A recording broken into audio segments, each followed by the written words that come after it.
Eine bunte Gesellschaft, wie sie die Sommerfrische zusammenführt, saß im Postgarten zu Binswang und freute sich des schönen Abends und führte kluge Gespräche über dies und das. Auch das bedeutende oder interessante Element fehlte nicht, da am Vormittage der bekannte Schriftsteller Harry Mertens eingetroffen war.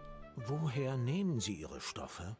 Fragte Landgerichtsdirektor Höfler, der hier zum ersten Mal einen Genius inquirieren konnte und entschlossen war, das Wesen der Schriftstellerei zu zerlegen. Er macht alles mit der Fantasie. Warf Frau Mertens ein. Er sitzt oft den ganzen Tag da und hat bloß Fantasie im Kopf. Und da kann man mit ihm reden, was man will. Er hört einen nicht.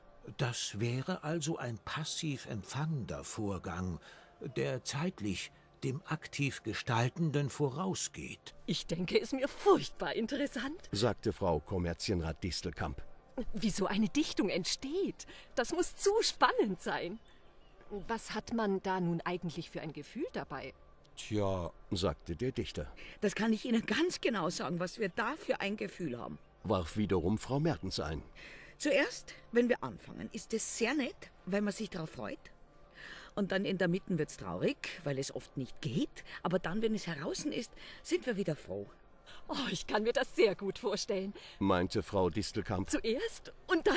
So dass wir gewissermaßen 3 Momente der aktiven Gestaltung unterscheiden. Warf der Direktor in erklärender Weise ein.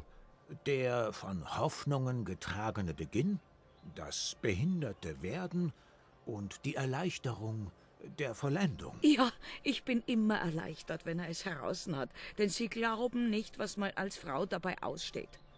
Beim zweiten Akt ist es am ärgsten, weil man da immer stecken bleibt. Beim ersten hat er noch Appetit und schläft gut und hat auch seinen regelmäßigen Stuhlgang. Sie entschuldigen, gell, wenn ich das erzähle? Aber ich bitte Sie, es ist ja so interessant.